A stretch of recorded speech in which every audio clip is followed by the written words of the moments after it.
Good evening. My name is Rick Leche, and I'm a photographer and digital artist.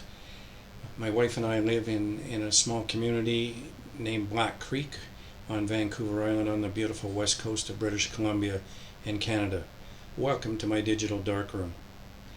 Recently, a Facebook friend queried me about an issue that she was having editing a photo of an American goldfinch that she had taken. She had cropped it, edited, cropped it, taken it into Topaz Studio and applied a AI clear filter to it, and this is what she came up with. She was concerned that the process had left this green tinge in here that was A, not present, and B, not intended to be there. And she wanted to know what I would do to remove that. And here's what I would do. The first thing I would do would be to go to the quick select tool, and I would go inside the goldfinch and basically select everything on the body that is yellow without selecting other parts of the image that contain green. Having done that, I have this selection. I would open up filter camera raw filter, and you can see the greens and aqua colors that are present in this image. Here's how I would remove them. Within camera raw, I would go up to the top here to the HSL adjustment icon. Make sure that you're on saturation, and then go here and take the green slider and move it all the way to the left. There's still some blue tones and aqua tones, so take the aqua all the way to the left. And for good measure, let's just get rid of the blue as well. Say OK. Hit Control D to release the selection that you made, and you can see that quite easily in a matter of a couple minutes we've managed to correct these artifacts that AI Clear left in the image. Other things that could be done to this photo to help sharpen it up would be to use this sharpen tool over here at a small radius and sharpen the areas of the bird that must be sharp, and that's the eye and the beak and the whiskers and the area around the edges, all to provide a little more look of sharpness to the whole image. There, where the yellow meets the black, where the white meets the black, it stands out. Now that might be too much for your own taste, but that's how I would do it. The other thing I would consider doing on here is taking the image back into the Adobe, the camera raw filter, and I find that the yellows in these images tend to be too bright and too blown out.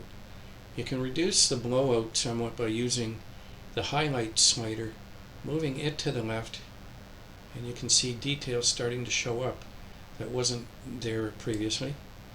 You could also go back to the HSL color adjustment and just take the yellows down a little bit to take some of that harshness, if it pleases you.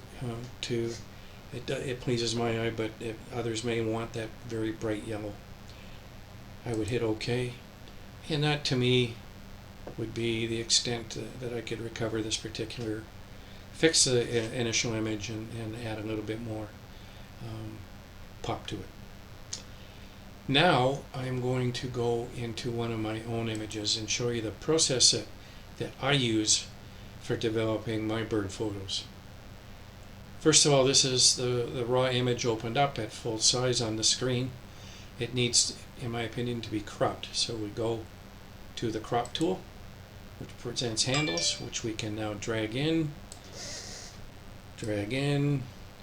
get rid of unwanted issues. Perhaps you don't want we don't want this feather or this leaf sticking out, so if we crop through that, we can get rid of that. We can take the whole image and move it slightly in this direction so the bird is looking out of the picture. All good composition rules. I would accept that. The next thing I would do would be, I want to put some blur around the outside of this bird, and I also want to add a bit of darkness outside of there. So I'm going to add a vignette, but I'm going to create a freeform vignette, and I'm going to use a tool called the curvature pen tool here. And I'm going to start outside the bird and make a very wide selection around this bird, and it's freeform, so I can go, and the tool will automatically bend to the direction I take it with my mouse. I go here and down here, up here. Eventually we want to get back to where we started, and when we get back there, we click on the first point and we get a closed, irregular, freeform circle around there. This is not a selection as of yet. To make it into a selection, you would go immediately to the top, click on selection, enter, I would say, the number 140 pixel feather radius to this selection, which will give you a nice graduated transition between what you were selecting and what you were not. Say OK. It's converted this into a selection. This selection contains everything within it.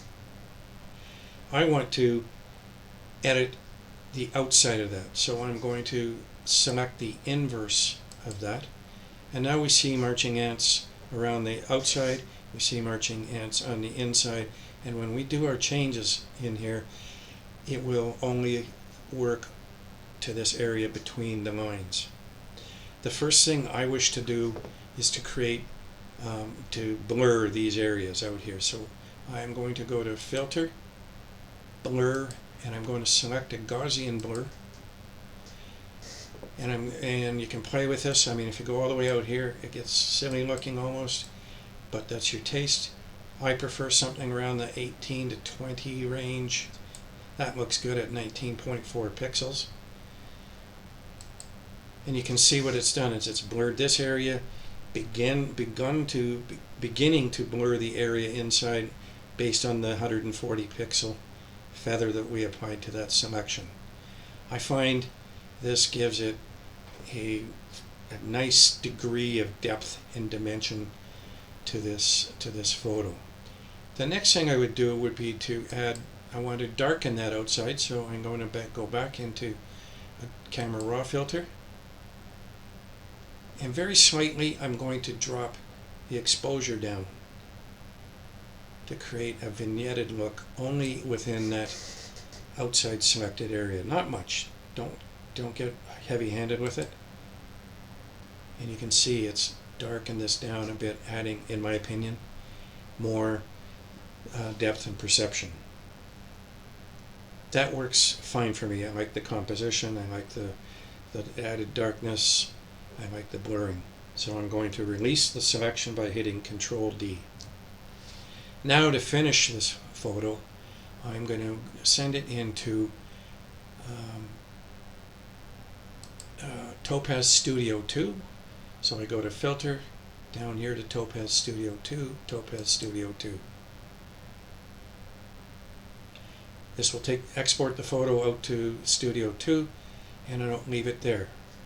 I am going to apply a filter, add a filter to this, and it's called the AI Clear filter, which you see here where the cursor is. Immediately this reduces noise in this area and adds some sharpness to the areas that can use some sharpness. I think you can add even a little more, but if you take this to the high, remove noise, and high, enhance sharpness. I think that looks mighty fine, and I would accept that. Back into Photoshop it goes. That's not what I wanted to do. Control Z will bring that back. I wanted to make that large, and I'm going to Control 0 so it takes it to the whole screen. I then scan my image for other areas where we can do small adjustments, such again using this sharpening tool on the eyes, the beak, the little feathers around on the mandrill and around the beak, on the top here where we need texture, down here where it's overflowing and it's nice to see more feather detailed under its underbelly. Do it to what suits your taste. It can be overdone, so be careful. And to me, I'm happy with that photo. It's a nicely captured image of a small pine siskin, which number in the dozens in my yard here these days. They're a very enjoyable bird to photograph. They pose well, but they also can be a pain in the butt because they empty the feeders and disturb other birds to quite a bit by their numbers. However, they need to exist as well. So that does it. In this case, I'm happy with that photo. I would file it. I would save it as a JPEG here. Save it in its source file in a maximum size. Okay. Other things that could be done in here would be to, where we have a dodge tool, we also have a burn tool. If you take the burn tool and create a very large brush with this, using the bracket tools, you can burn in some different tonalities to this image that give it, again, in my opinion, more depth and dimension. Just a suggestion. With it, that's the end of this tutorial. Thanks for watching, and if there's other ones I can help you with, I'd be more than pleased. Good night. From Vancouver Island, my name is Rick Leche.